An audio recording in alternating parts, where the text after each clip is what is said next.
Despite many Western claims that Russians are slowing down on the Eastern Front, the facts on the ground say differently.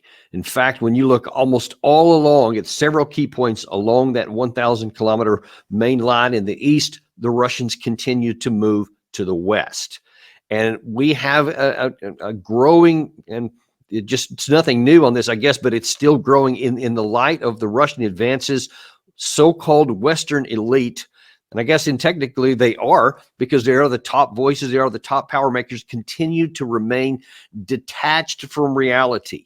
And all of this comes at the potential cost for Ukraine and more gain for the potential for Russia, making it even easier on the Russian side than it has been. And in fact, as I'm going to show you here, there's a couple of new pieces of information out that shows conclusively how catastrophic it was for the West back in March, April of 2022, when we failed to take the peace deal that was on the table from Russian side that could have ended that war. We'll see how catastrophic that decision was and how the West remains oblivious to the cost of those kinds of moves, which are still in effect to this day, as we'll see.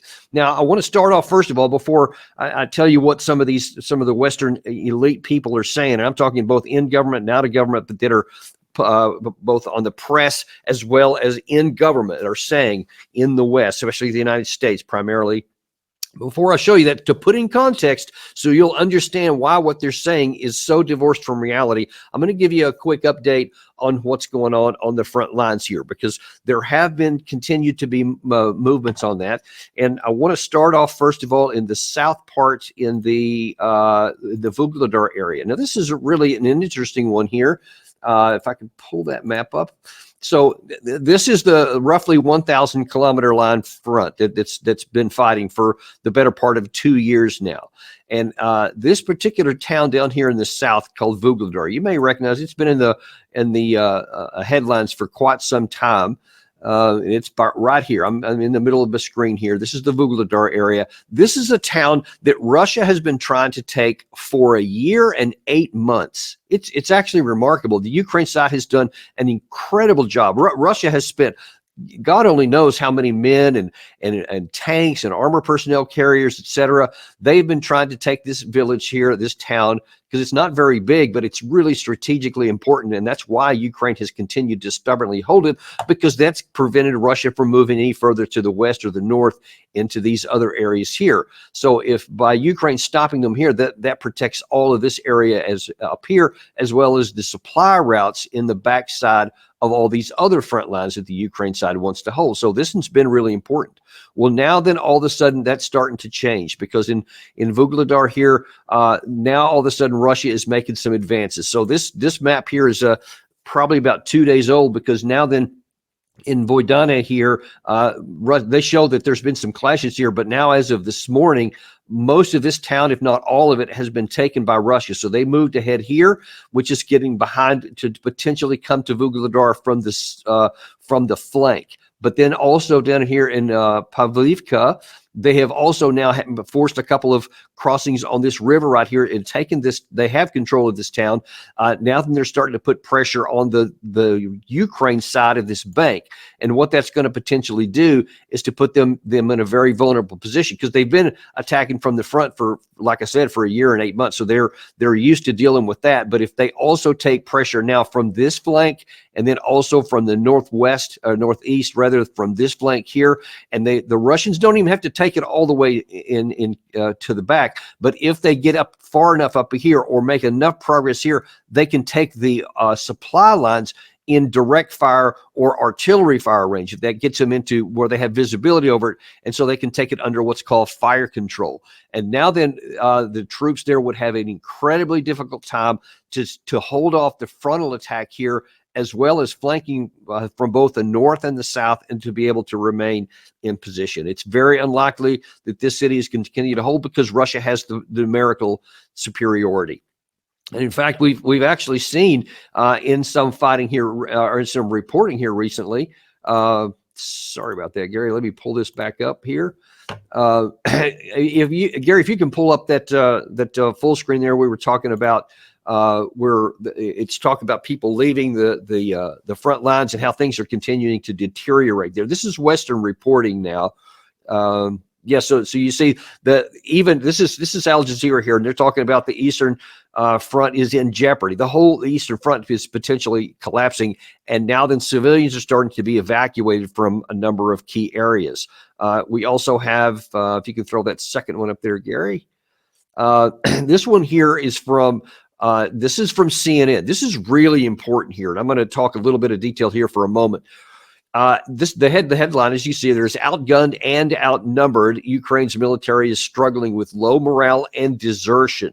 Now, I've shown you a number of videos over the months here, and Gary Stone, a lot of them up there, where you see people evacuating. But then you also see mobilize. We hear that the Ukraine's trying to mobilize troops. These are from this past weekend. These are new. These are all the time.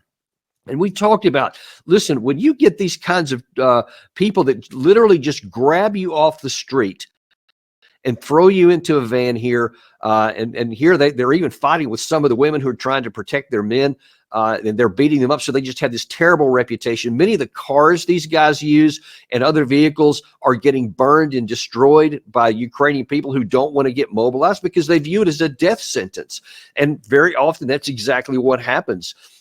There was another one there of this really young looking kid. He's like, I don't know, who knows, 18 to 20. It's not clear how old he was from the video, but he's a real frail looking guy. He was terrified and just trying to hold on to the rail in front of his house, and they were coming to get him, etc. Then they grabbed him. They were just pounding him, just beating him in the face and in the chest until finally his grip on the rail, finally released, and then they grabbed him and threw him in there. These things happen all the time. And as I've said, just intuitively, you can think, now, if you are literally grabbing people off the streets and forcing them to go in, what kind of fighters do you think they're going to be? We keep hearing numbers on the Western side and out of Kiev talking about how, many men that they're mobilizing and bringing in, like that's going to make some big difference because you just see numbers and icons on a map. This is a brigade. We have a new brigade here and they're moving them in here, et cetera. Well, when you see the people that are involved, the actual people, how good of a fighter do you think they're going to be? How motivated do you think this kid's going to be when you put a rifle in his hand and throw him up to the front? We also had toward the end of last week, the commander Sersky admit that they don't get much training. He euphemistically said, well, we don't get as much as we'd like, but they get about a month. And I'm telling you what, if that kid volunteered and was eager to fight, and you gave him 1 month from the time of being a civilian and putting him on the front line, that's not near enough. I mean, that's not even enough for basic combat training in the United States in a normal occasion where you give a guy, just the basics he needs. That's 8 weeks of minimum. And then they go to advanced individual training. And again, this is just part of the normal thing. And it can be anywhere from 3 to 4 months, depending on what the specialty is. So you're talking 4 to 5 months minimum before a civilian would be allowed in the U.S. Army to even start on the front. These kids are getting usually a few weeks, and sometimes not even that. Sometimes they get like a weapons familiarization. Here's how you shoot it. Here's how you load it. Get in the truck. You're going to the front line here. It's just insane. So that's what I've told you is and even intuitively, that's not going to make good soldiers. Well, now we have some quantification in CNN. Gary, if you can put that full screen back up there again. This is from, let's see, I guess that's from the 8th. So that's just yesterday. Yeah, yesterday. It says not all mobilized soldiers are leaving their positions, but the majority are. So when they get into the front line, the majority are leaving position. This is a quote from one of the commanders in the area who didn't want to give his name up. This is a Ukrainian commander giving the truth about what's happening on the front line. When the new guys come here, they see how difficult it is. They see a lot of enemy drones, artillery, and mortars. One unit commander currently fighting in the Kursk area, we're going to talk about that specifically in a minute, told CNN. He also has to remain anonymous. They go to their positions once, and if they survive, they never return. They either leave their positions, refuse to go into battle, or try to find another way to leave the army, he said. And look, it's self-evident that this is the case. Because if you're terrified of fighting and you think that going to the front is a death sentence, and you see death all around when you get there, you're not going to stay in. Now, I reported last week that I think it was one of the Ukraine officials admitted that there were 19,000. Oh, no, it was CNN's Christian Amanpour. Tusersky said that officially there's 19,000 cases of desertion. Well, I have since discovered from other people, some of our viewers who were actually in Russia and have connections to Ukraine, said no, the number's like 30 to 60,000, depending on who you want to talk to. But they said that's vastly underrated here. And when you see now that these guys, even the ones who don't desert, they won't go back into battle. They'll just refuse. So now how do you think these guys on the front line are going to continue to fight? And how is the Ukraine side ever going to reverse this? Because so many people have been killed, and then nobody believes that there's a chance to win, so that they want to survive. They just want to live. And that's what you're fighting with on the front line. Now, I want to go back to a bit of that interview with Tusersky last week. I think it was on the 4th of September, because he was asked specifically about what was going on in Pokrovsk. And what he claimed was that, no, they're holding the line now. They're doing good. Watch this. We note the amount of artillery shelling as well as the intensity of the offensive has decreased. In fact, the Pokrovsk direction remains the most problematic for us, whereas the situation has stabilized in other areas. So I think this strategy was chosen correctly, and it will bring us the desired result. Now, listen, I mean, that's just a lie. It's a demonstrable, verifiable lie. And I'm going to show you the map here. This was down in the Vuhledar area I told you. So Kursk is a little up north of that. Now, since that video has been made, you may recall in my last update, I don't remember if it was Friday or Saturday, I talked about how there was a large grouping of Ukraine soldiers in this area here that were at risk of being cut off by advances in the north and in the south. Well, since that time, all of this area that's in the light shaded gray area that's by this dotted line right here, these guys, this has been now taken by Russia, so they push them further out. What it appears is that these units are starting to slowly fall back, because they realize that Russia has actually making advances. As a matter of fact, not reflected on this map here, this Hernak here has actually, if not been fully taken, the Russians have moved to that spot. So this cauldron is getting closed even more, and you see there's additional clashes here where Russians continue to move off to try and close this whole thing off. So they're at least to this position here, and that's not the only one. Also in the Novokrodivka area right here, this is the one, listen, that's Pokrovsk right there. And I want to show you something else, if you'll bear with me while I go back. I have to switch my screen here. Let me show you how far that is. This is on Google Earth, where you can see this is Novokrodivka right here. So this town, if you can see that right there, is what I just showed you on the map. The Russians are now here. This is Pokrovsk, and the distance from the edge where the Russian forward line is in the forward part of Pokrovsk is now just over 8 kilometers straight line. That is nothing. I mean, that's like half the range of an artillery shell already. So that means that Pokrovsk here is now fully within the range of the Russian artillery. And so they can now attack Pokrovsk with artillery, with drones, with rockets, and of course the glide bombs that they've been using for a long time anyway. Then that's why you see so many people withdrawing from Pokrovsk, because they realize that it's now only a matter of time before that city is invested, and that's actually what's going on. Now let me run back to that first map there to show you the rest of it, because it's really important here. Once this town is even fully invested, this is where I just showed you on the map. It's about right here. So that's less than 8 kilometers, or just about 8 kilometers to the forward edge of Pokrovsk here.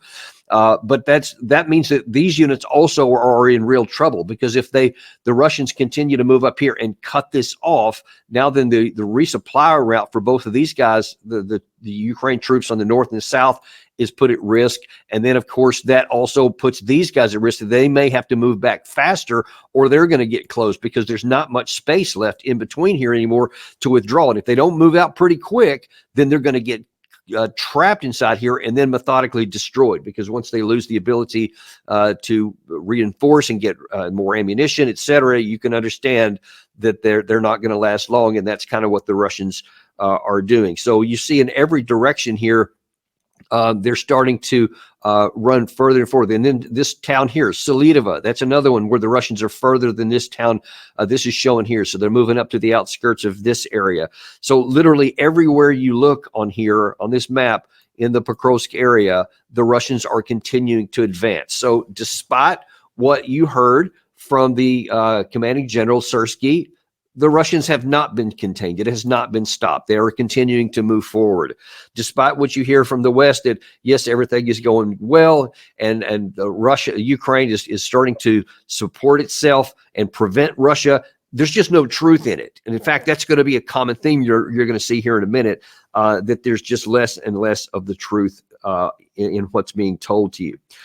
Next, I want to go up, and we'll just hit this one real quick. The Toretsk area. That's the next part of this, and you just go up a little bit further, and so you have the New York, so-called New York agglomeration that continues to move forward. You see, they do show on this map some of the forward location here.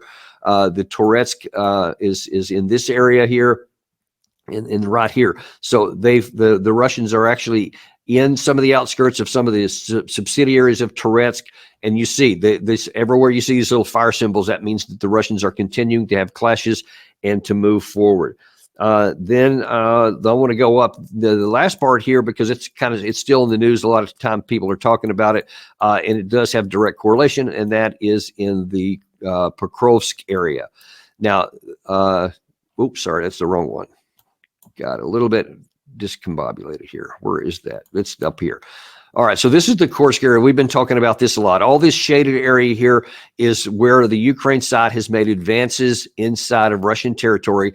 And you can see it's not much different than it has been really since about the 10th day of this. So they started on the 6th of August, so it's now over a month. And they made some decent progress for about the first 10 days. And since that time, it's been kind of static. So these are where clashes continue to go on, but they're basically what they call positional fighting. So there are battles here, and sometimes there's slight adjustments in where the terrain. Actually, the Russians moved this back a couple of days ago, and now it's moved back to this position here, but there's net no change really of anything else. It's the same in all these areas. But here's what is important. You see all these Ukraine units in here. Guess what they're not doing anywhere else? They're not defending their country. They're basically just holding on to this for now. But as Gary, if you could put that other full screen up there that I had of the okay, so this is a kind of a close up of that same area I just showed you in the Kursk area. And all this dotted red line, of the north of it, these are where the Russian troops are. So they have this contained.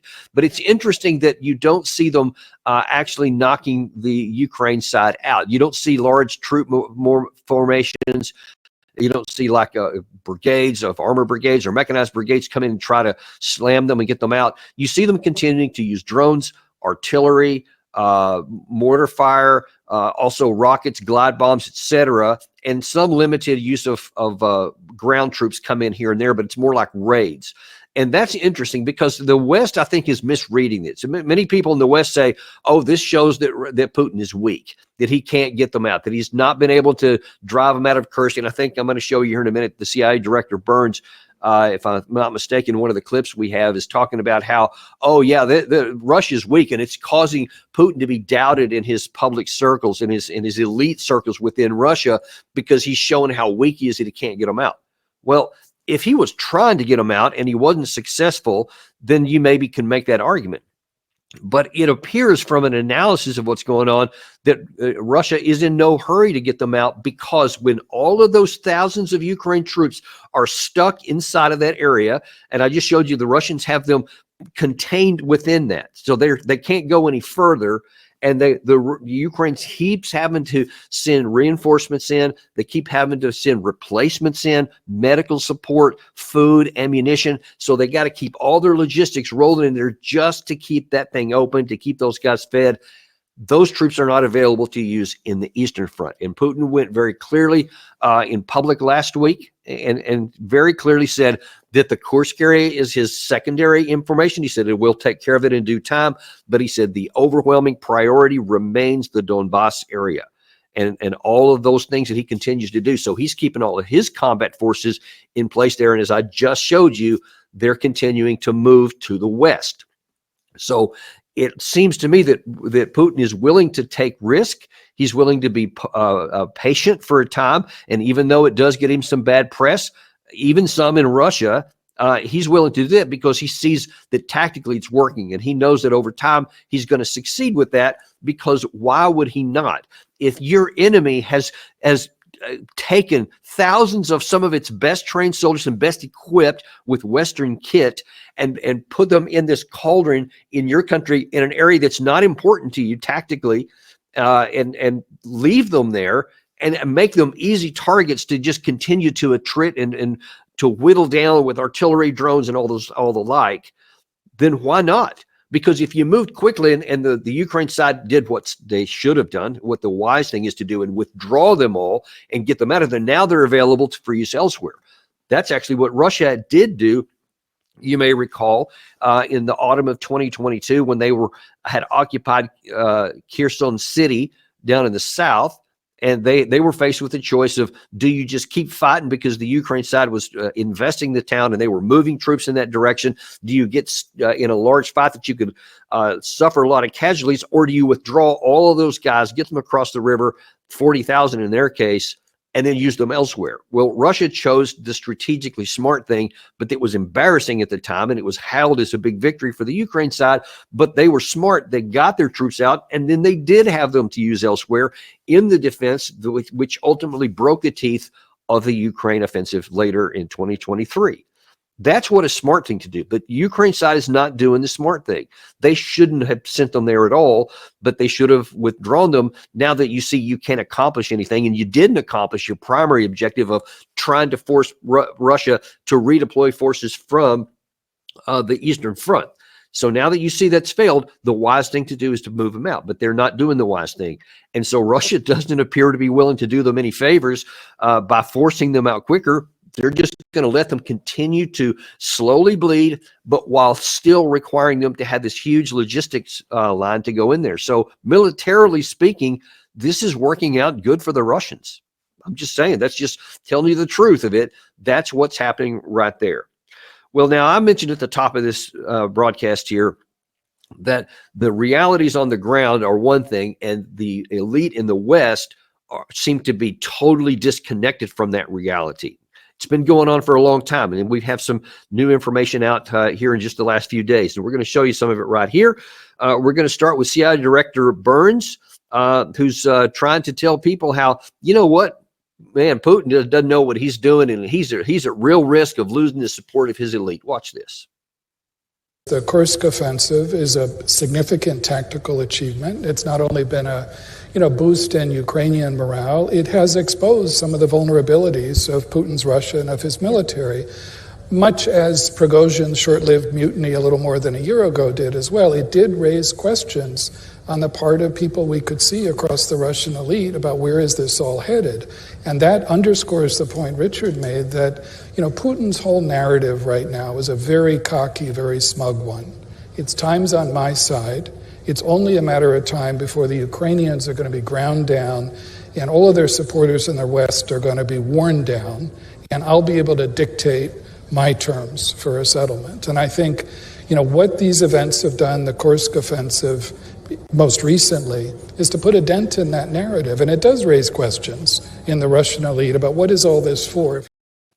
That is crazy. So he said, here's the way it looks from Putin, that he's cocky and whatever. And I showed you some images last week that validated that. He is looking cocky. He is very confident. We even had an episode that was talked about Putin's confidence, because he sees that the reality on the ground gives him reason for confidence. And it's so ironic that Burns sits there and says, here's what it looks like from his position.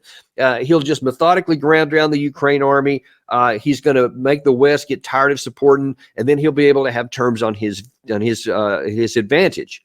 Yeah, that's exactly what's happening. And then instead of acknowledging that that is how things are playing out, then he has this absurd interpretation of the Kursk events, which I just showed you and just gave you lots of detail on. He says, but it made a dent in the elite impressions. Well, okay. Who knows? Maybe there are some elite that are wondering about that. I think I mentioned that some in the Russian side aren't clear why that he's not taking faster action to drive those people out. But what does that matter? What does it matter if there's a dent in Ukraine, in the Russian elite beliefs of Putin? How does that change anything on the ground, any kind of realities? Because Putin does have a grasp of the tactical situation, and he is willing to be patient because he knows time is on his side, and he knows that it makes sense not to push the Ukrainians out too quickly, to keep them tied up in something that makes no difference to the war, so that they're not available to move to the areas that do matter to Russia. So if there is a dent, I assure you, when that incursion is eventually lanced off, and it will be, because it can't be any other way, and especially if those things continue to move to the west in the Pokrovsk area and that defense buckles somewhere and you get a major movement, I assure you, whatever dent there will disappear in a minute. It'll vaporize like a puff of smoke in the night. Won't even see it anymore. And you want to hail that, Mr. CIA director, as an example of something good for our side? That's absurd, because who's paying for this? Again, we keep coming back to this because it is so painfully true. The Ukraine people are paying for this. So this is what's happening right now. And by keeping those troops up into the Kursk area, all they're doing is getting them methodically killed with no hope of going anywhere, at the expense of the help they can't provide in the east, which is also getting Ukrainian people killed in large numbers by the day. And as I just showed you, additionally, the mobilized people are terrified. They don't want to come in, and many of them are continuing to flee. They flee once they get to the battlefield. There's thousands of them, we know, even officially, are deserters. Don't you see? There's no rational path to how this is going to go on. But we can't get there in our elite. And Burns didn't either. He continued. The video that Prigozhin released the Friday morning of his mutiny was as scathing an indictment as I've seen from anyone about Putin's conduct of the war. He said, first, and this is someone who is very close to Putin and an intimate in this regime, he said three things. First, that there was no Ukrainian threat that prompted this war. That's all a lie. Second, he said, the military conduct of the war, Russian generalship, has been abysmal. And third, he said that corruption is the root of this political system. And that, we could see at the time, created some debate within the Russian elite. The Kursk offensive has prompted that too. Does that mean that Putin's on his last legs? No, I don't think either of us would. Do you see his grip on power weakening?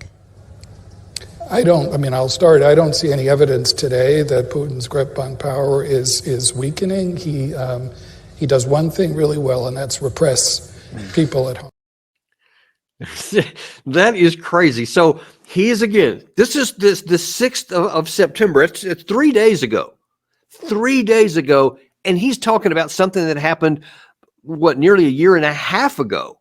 And so when Prigozhin did this, you may remember at the time that there was this abortive coup. Who knows exactly what it was, but he had some troops on the ground rolling in the direction of Moscow, and the Russian military ended up actually attacking some of the convoy and killing some of the guys before there's a negotiation or a truce was had between Prigozhin and Putin. And then, of course, mysteriously, Prigozhin ends up getting blown up in an airplane mysteriously some number of months after that.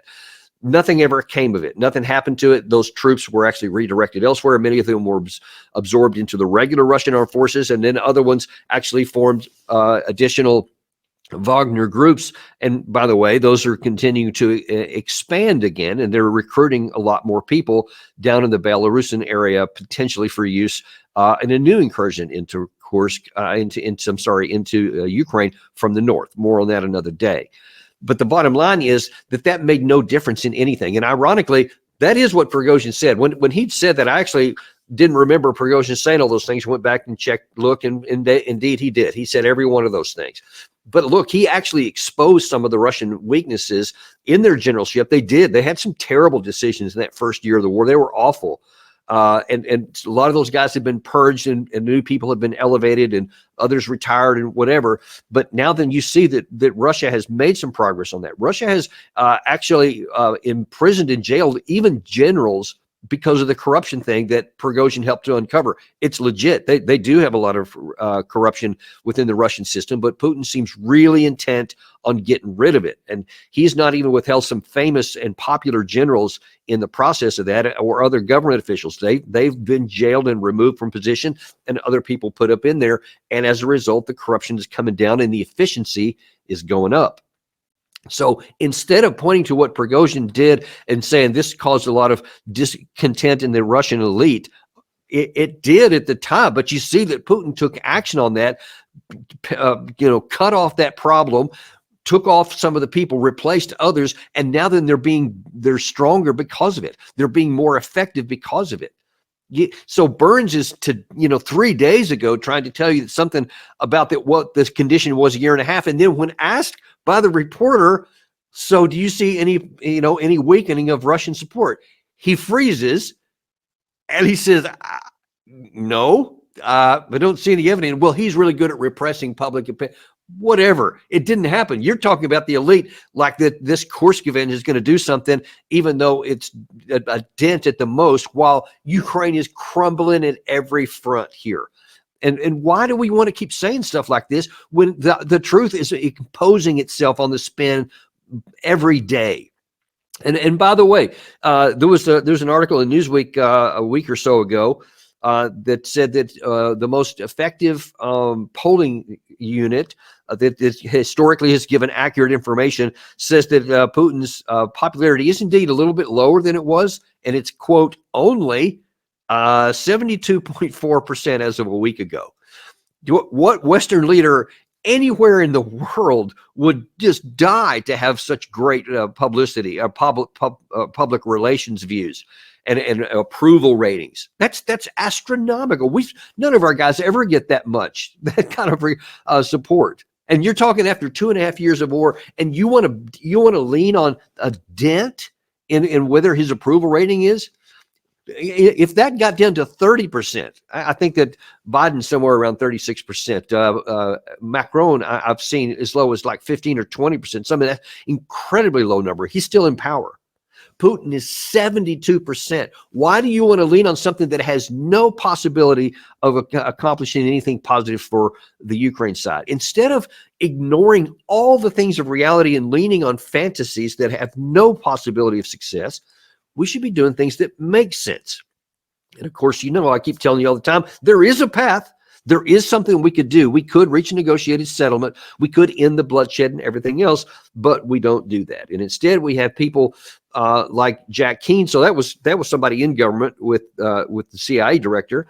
But we have Jack Keane, who's really is kind of a mouthpiece for what most of the other elite in the United States specifically seems to think. And he's going to be talking here. I think this is on Fox News a couple of days ago, or maybe it was yesterday, about this growing military alliance and other kinds of merging between Russia, China, North Korea, and Iran.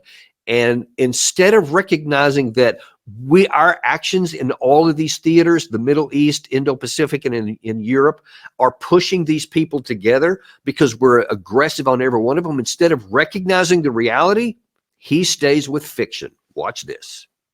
What has fundamentally changed from one administration to the other is Russia, China, Iran, and North Korea working together, collaborating, coordinating, and truly helping each other. And the fact that they perceive the United States as being weak, and they're going to take advantage of it. So they have been incentivized by their perception of us. It's no isolated event that there's war in Europe for the first time since World War II on a major scale, Russia's invasion of Ukraine. No accident or isolated event that what's taken place in the Middle East, where Iran has operationalized all of their proxies to stranglehold Israel into making people stop living there and destroy the state of Israel and push the United States out of the region. American weakness.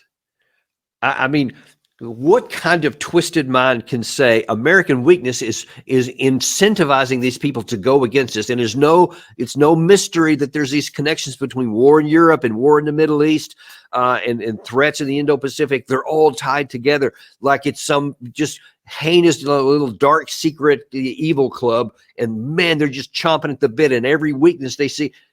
How can you make that kind of pain when you see that the United States has given the hundreds of billions of dollars in military direct aid to Ukraine to attack Russia, that they've sanctioned the hell out of the Russian side, that they give training support, intelligence support, targeting support, sending advisors into the country, even some of our best weapon systems. And you want to say that's weakness? That's insane. That's insulting. I'll say it's insulting that you think we're so stupid that we can't see that we have been incredibly aggressive in every way you can imagine to the Russian state, giving them every incentive in the world to seek out help from China, from North Korea, and from Iran. In the Middle East, the same thing. We have given every military help that you can imagine, all kinds of weapons, ammunition, all these different classes, also intelligence support. We've sent our senior generals to coordinate. We've even sent our own Air Force to fight for the Israeli side against Iran people. And you want to say that it's weakness? I mean, we've sent every kind of military support that you can imagine in the Middle East to the benefit of Israel and to the deterrent of everybody else, to include the Houthis, the Hezbollah, and we've assassinated people in Baghdad that were pro that side. And you call that weakness? I mean, how stupid do you think we are? That's insulting, that you think that because you can just say words that are disconnected from reality in the worst possible way, that the American people are going to go, oh, okay, a general said it, it must be true. Now, that happens, unfortunately, to some extent, but it doesn't happen to people like you who know the truth and can just make common sense decisions, who can look at evidence and go, okay, what you're telling me is like that you're saying the sun is shining bright at midnight. It doesn't work that way. It's truly just saying black is white and white is black because I said it, even though it's not. It's like, yeah, I can breathe underwater because I want to. So I'm just going to, and I'm going to report that I can. And I want you to believe that I can, even though it's absurd and, laughable at face value. But that's the kind of thing that our elite is giving it. And there was another one here recently. I mentioned that this has been going on a long time. There was an interview by Victoria Nuland. Where was that? It was on a YouTuber, Mikhail Zygar, actually. Now, I sent this to Gary Earl, and he cut this video you're about to see from a tweet. And just moments before I came on here, I actually found the remainder of that full interview on the internet. And so Gary's going to play the first part here, and then I'm going to show you what she said subsequent to that. Because, man, here you have Victoria Nuland. She is being asked specifically about what happened in the Istanbul peace negotiations early in the war, March, April of 2022. So less than 2 months into the war, there was a chance to have ended. We've talked about that a lot. And we've speculated that the West sabotaged, et cetera. Well, now here's Victoria Nuland, who was in the U.S. government. I think she was Deputy Secretary of State or something to that effect at the time. So she was a high-ranking official at the time this happened, and she admits that there was direct involvement from the West. Watch this. It became clear to us, clear to the Brits, clear to others, that Putin's main condition was buried in an annex to this document that they were working on. Mm-hmm. And it included limits on the precise kinds of weapon systems that Ukraine could have after the deal, such that Ukraine would basically be neutered as a military force. And there were no similar constraints on Russia. Russia wasn't required to pull back. Russia wasn't required to have a buffer zone from the Ukrainian border, wasn't required to have the same constraints on its military facing Ukraine.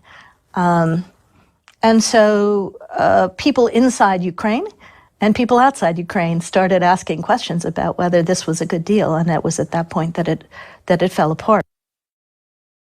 Now I want to show you just the very next part of that video here, where she continued on. So literally right when that stopped. Fell apart, but I think that plenty of people, and perhaps Zelensky himself, were very suspicious that they were about to fall into a trap.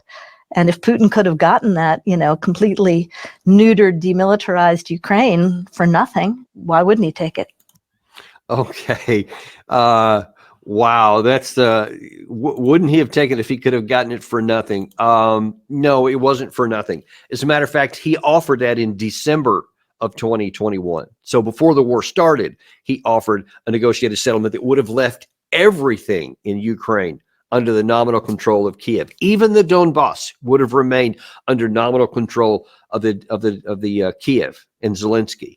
They would have required some autonomy for them and some security provisions and guarantees and all that kind of thing. But the whole country would have remained whole, and they would not have gone to war. No one would have died. The Minsk agreements from 2015 were in place, and that would have continued on if we had just had any version of that. But as you now know, the Western leaders, especially in Germany and France, admitted that they never intended for the Ukraine to actually follow the Minsk agreements. They just wanted to buy time for them to build up their military forces. So the things that could have saved Ukraine, the things that could have even prevented the war, were in place before. And Putin made every effort to try and reach a negotiated settlement. And the longer it went from the Minsk agreement to December 2021, they were worse for the Ukraine side. And then we came to this one here in March and April of 2022. And those terms were not as good as the ones here. As Nuland correctly points out partially, that yes, that Putin is willing to say, we'll have this negotiated settlement. You'll be demilitarized. You won't be able to join NATO, and there will be limitations on your military. So it's not as good as the one they offered in December of 2021. Now it's worse off because Russia has the military power to make good on it. Because Russia had made a big strategic error in how it conducted this offensive by sending in a limited military power, not enough to accomplish a physical conquering of the country. They wanted to cause Zelensky to be afraid and recognize he couldn't win and to make a negotiated settlement. That's what they thought would happen. And instead, Zelensky ignored all the reality and says, no, we're gonna fight anyway. Well, now then he basically called Putin's bluff, and he didn't have the manpower, he didn't have the industrial capacity to wage a long-term war. And so it cost him a full year of preparation, actually even more than that, before they could finally get things into gear. But Putin knew he had it. He knew that he had the capacity, that he had to activate, and he knew it would take time. So he offered a deal then that would have solved the problem at a much lower case, but it would have left Ukraine alive and Ukraine in control. Now, Nuland here says, yeah, why would Zelensky want to, quote, fall into the trap? Why would he want to just hand this to Ukraine, to Russia? Well, because he should have been able to count. And if he could have counted, he would have seen there is no long-term path to victory here. Anything side can get is going to be limited by the manpower they have and the ability to train them, which they don't have. That's what you would have seen. And you would have seen on the other side that Russia has millions of more men of military age that could be brought in to fight. That their industrial capacity was something that the Ukraine side could never match, even if he didn't foresee that Iran and North Korea would later come to physical support for the Russian side. Even if he didn't see that, just what the Russians alone can do with all of their natural resources and their industrial capacity, especially ginning up like it was, there was no hope for it. So that deal was actually the best deal that they were going to get. And not as good as the one that Putin offered this past June, and not as good as the one that they're going to get later when Russia eventually succeeds on the battlefield. So to answer Victoria Nuland's question there, why would he want to fall into that trap? Why would he want to? The better question is, why would Zelensky want to forfeit the chance to live for his countrymen? Because let me tell you something. If they had made a deal on that day, I think it was April the 1st, I believe the negotiations were actually on March 29th is when they were, when the two sides came out, and initially both sides said they had the general framework of an agreement that they were working towards. Zelensky had said a week or so before that he would consider stating neutrality. So at the time he was actually thinking about doing that. Had they made that agreement and come to that conclusion, you would have had at that time, still in the control of Ukraine, was Mariupol, Severodonetsk, Lysychansk, Bakhmut, Avdiivka, and hundreds of thousands of their men. And since that time, incredible number of cities have just been rubbled and turned. It will never be rebuilt. Some of them will never be rebuilt. They are completely wiped out. That's the cost of Newland when she wants to have that smirk little smile that I just wanted to frankly just shake off of her face. It was so egregious to me because of the blood that has resulted from that and the number of lives that will never be recovered. The number of families in Ukraine that have been permanently shattered, and they're still to come.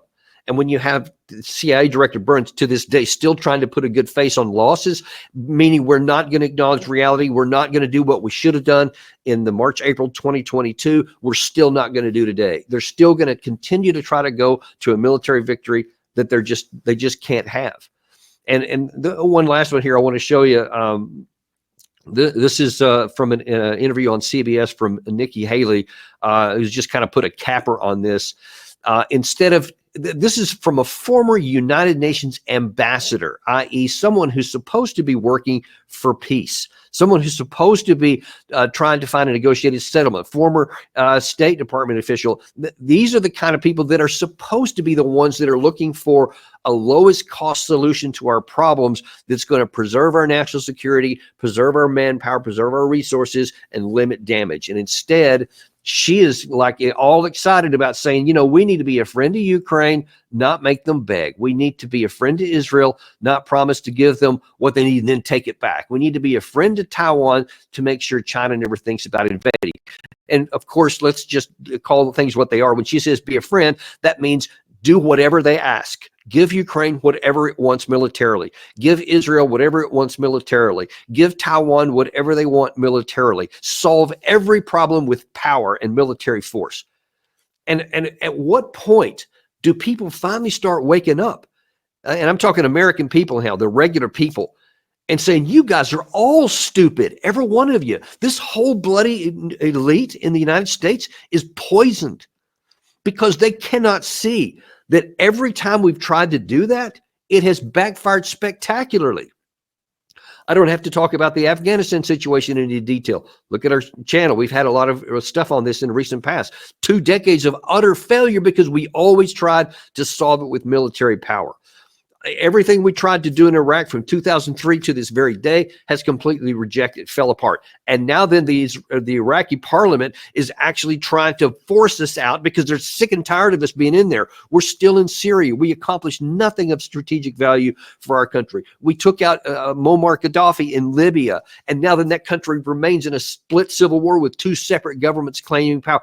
Everywhere you want to look, it's failure. No worse example than the situation in the Russia-Ukraine war. Our side that we keep supporting keeps dying in increasingly large numbers. The Israel situation, instead of recognizing militarily, there's no solution here. You're never going to succeed with military power what you're trying to accomplish. All you're going to do is make it worse for yourself. But instead of saying that, we just say, how much more do you want? Just keep giving them. You have people like Nikki Haley saying no limits on anything. Even though all of this wreckage that I've just told you for decades has been a complete and utter disaster, she wants to pour more onto that fire. She wants to solve it more. Jack Keane, Nikki Haley, Burns, apparently the president right now.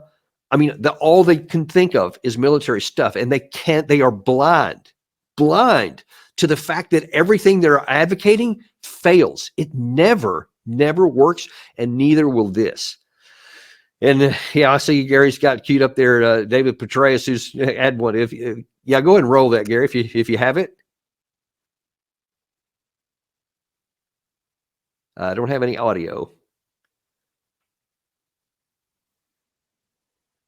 Okay, well, we'll try to get that one another time when we can get the audio to it. But yeah, sure, just add David Petraeus, because that's one of the equally egregious. I won't say more so, but he's been one of the big architects of the disasters, and why people keep listening to him when everything he says on major issues keep turning up wrong.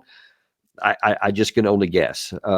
But what I can tell you for a fact, I don't have to guess anything, is that it's a disaster. So we need to change these things, folks, and we need to get a little common sense into this. and we need to start imposing our will on people. I'm afraid I got to run real quick. That ends our show today, but we're going to keep bringing you the truth, and we're going to bring you Larry Johnson today at 3 p.m.